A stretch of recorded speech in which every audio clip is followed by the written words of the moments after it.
नमस्कार। ये आकाशवाणी पटना है। अब आप खालिद रशीद से प्रादेशिक समाचार सुनिए। पहले मुख्य समाचार। केंद्रीय मंत्रिमंडल ने चालू वित्तीय वर्ष में प्रधानमंत्री उज्ज्वला योजना के अंतर्गत रसोई गैस सिलेंडर पर सब्सिडी जारी रखने की मंजूरी दी। मुख्यमंत्री नीतीश कुमार कल सामाजिक सुरक्षा पेंशन की दूसरी किस्त जारी करेंगे। 1247 करोड़ रुपए से अधिक की राशि लाभुकों के खाते में होगी अंतरित। भाई बहन के स्नेह का त्योहार रक्षाबंधन आज प्रदेश भर में हर्षोल्लास के साथ मनाया जा रहा है। मौसम विभाग ने अगले 24 घंटों के दौरान सीतामढ़ी, भागलपुर, सुपौल, अररिया, पूर्णिया और किशनगंज समेत 9 जिलों में भारी बारिश का अलर्ट जारी किया। और राजगीर में आज से Asia under 20 rugby sevens championship के मुकाबले खेले जा रहे हैं। पहला मुकाबला हांगकांग और श्रीलंका के बीच। अब समाचार विस्तार से। केंद्र सरकार ने 12,000 करोड़ रुपए से अधिक की अनुमानित लागत से वर्ष 2025-26 के लिए प्रधानमंत्री उज्ज्वला योजना के लाभार्थियों के लिए सब्सिडी जारी रखने को स्वीकृति दे दी है। प्रधानमंत्री नरेंद्र मोदी की अध्यक्षता में मंत्रिमंडल की बैठक में यह फैसला लिया गया। नई दिल्ली में मंत्रिमंडल के फैसले के बारे में सूचना और प्रसारण मंत्री अश्विनी वैष्णव ने बताया कि सरकार रसोई गैस सिलेंडर पर 300 रुपए तक की सब्सिडी देगी। 10 करोड़ 33 लाख घरों में उज्ज्वला के कारण परिवर्तन आया। करीब 2,200 रुपए की टोटल सपोर्ट मिलता है इस स्कीम में। तो कैबिनेट में फैसला लिया गया 12,060 करोड़ रुपए का सपोर्ट पीएम उज्ज्वला बेनिफिशियरीज के लिए 2025-26 फाइनेंशियल ईयर में दिया जाएगा। अब तक अगर हम देखें टोटल उज्ज्वला योजना में 52,000 करोड़ रुपए का बेनिफिट देश में लाखों करोड़ों परिवारों को मिल चुका है। प्रदेश में सामाजिक सुरक्षा पेंशन के तहत बढ़ी हुई राशि की दूसरी किस्त कल जारी की जाएगी। मुख्यमंत्री नीतीश कुमार पटना में आयोजित कार्यक्रम में 1 करोड़ 12 लाख से अधिक लाभुकों के बैंक खातों में डीबीटी के माध्यम से 1,247 करोड़ रुपए से अधिक की राशि अंतरित करेंगे। इसके लिए प्रदेश भर में पंचायत स्तर पर शिविरों का आयोजन किया जा रहा है। गौरतलब है कि सामाजिक सुरक्षा पेंशन की बढ़ी हुई राशि 1,100 रुपए की पहली किस्त का भुगतान पिछले महीने 11 जुलाई को किया गया था।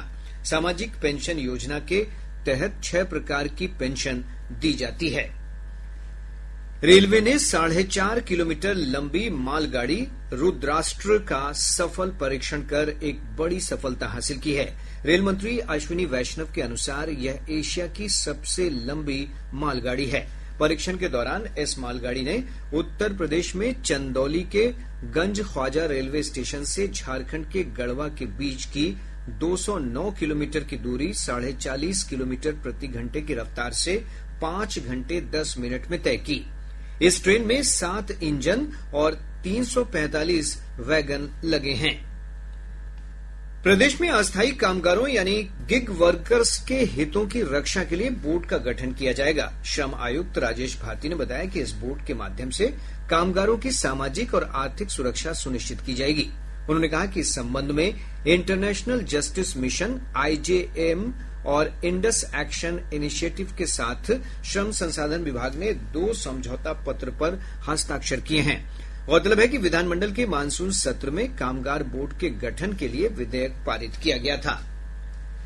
राज्य सरकार ने किन्नर कल्याण बोर्ड का पुनर्गठन किया है। समाज कल्याण विभाग की ओर से जारी अधिसूचना के अनुसार विभागीय मंत्री मदन सैनी बोर्ड के अध्यक्ष बनाए गए हैं।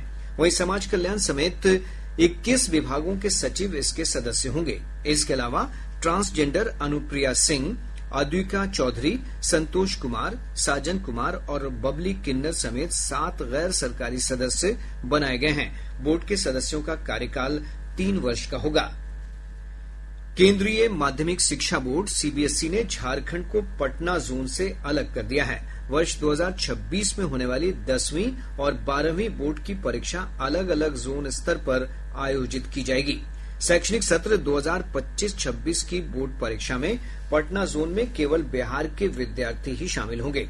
प्राप्त जानकारी के अनुसार वर्तमान में पटना जोन में बिहार के 1,330 और झारखंड के 690 स्कूल पंजीकृत हैं।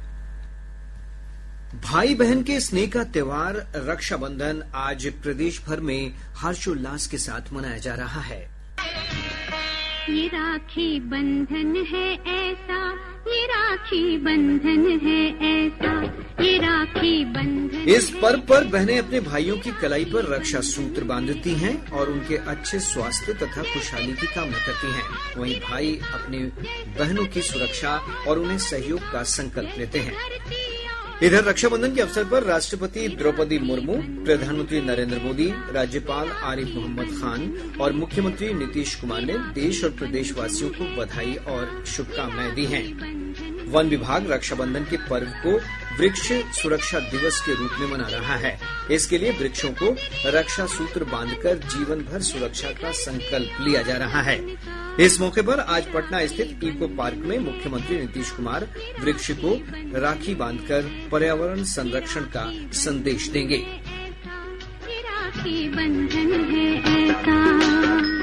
रक्षाबंधन के अवसर पर आज और कल 2 दिन तक बिहार राज्य पथ परिवहन निगम की सभी बसों में महिलाओं और छात्राओं के लिए निःशुल्क यात्रा की सुविधा दी जा रही है। यह सुविधा आज सुबह से ही शुरू हो गई है, जो कल रात तक जारी रहेगी। इसमें पिंक, साधारण, डीलक्स और नगर सेवा की बसें भी शामिल हैं।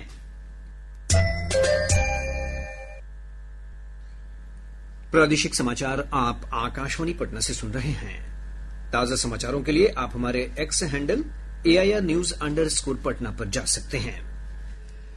मानसून की सक्रियता के कारण प्रदेश के अधिकतर भागों में बारिश की परिस्थितियां बनी हुई हैं। पिछले 24 घंटों के दौरान राजधानी पटना समेत दक्षिण बिहार के विभिन्न जिलों में अच्छी बारिश दर्ज की गई। हमारे संवाददाता ने बताया है कि पटना और आसपास के इलाकों में कल देर रात से ही रुक रुक कर बारिश हो रही है। इधर मौसम विज्ञान केंद्र पटना ने अगले 24 घंटों के दौरान सीतामढ़ी, भागलपुर, सुपौल, अररिया, पूर्णिया और किशनगंज समेत आसपास के 9 जिलों के 1 या 2 स्थानों पर भारी बारिश को लेकर अलर्ट जारी किया है। दिनांक 9 अगस्त 2025 राज्य के उत्तरी भाग एवं दक्षिण पूर्व के जिलों के कुछ स्थानों पर मेघ गर्जन, वज्रपात और तेज हवा 30 से 40 किलोमीटर प्रति घंटा चलने की संभावना है। राज्य के सीतामढ़ी, शिवहर, अररिया, पूर्णिया, किशनगंज, सुपौल, भागलपुर, मधुबनी और कटिहार जिलों के 1 या 2 स्थानों पर भारी वर्षा होने की संभावना है। प्रदेश से होकर गुजरने वाली प्रमुख नदियों के जलस्तर में लगातार बढ़ोतरी का सिलसिला जारी है। गंगा, बूढ़ी गंडक, बागमती, कोसी समेत कई नदियां विभिन्न स्थानों पर खतरे के निशान से ऊपर बह रही हैं।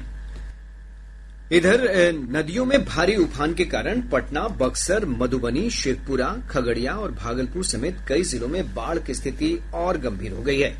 पिछले 24 घंटों के दौरान हुई बारिश से राहत कार्य में बाधा आने के साथ ही बाढ़ पीड़ितों की परेशानियां बढ़ गई हैं। हमारे संवाददाता ने बताया है कि पटना जिले के 8 प्रखंडों में बाढ़ प्रभावित लोगों ने सुरक्षित स्थानों की ओर पलायन शुरू कर दिया है। एक रिपोर्ट। गांधी घाट, मनेर, हाथीदह और दीघा घाट पर गंगा का जलस्तर खतरे के निशान से ऊपर बह रहा है। मनेर, दानापुर, पटना सदर, बाढ़ और मोकामा प्रखंड में बाढ़ का असर देखा जा रहा है। इन क्षेत्रों के दर्जनों गांवों में पानी फैलने से लोग सुरक्षित स्थानों की ओर जा रहे हैं। जिला प्रशासन ने राहत एवं बचाव कार्य के लिए नावें तैनात की हैं और सभी सीओ, बीडीओ एवं एसडीओ को अलर्ट पर रखा है। कुछ प्रभावित क्षेत्रों में कम्युनिटी किचन भी शुरू किए गए हैं ताकि विस्थापित लोगों को भोजन उपलब्ध कराया जा सके। आकाशवाणी समाचार के लिए पटना से आशीष रंजन। शेखपुरा से हमारे संवाददाता ने बताया है कि जिले में हरोहर नदी का जलस्तर बढ़ने से पानापुर पंचायत के सभी गांवों में बाढ़ का पानी प्रवेश कर गया है।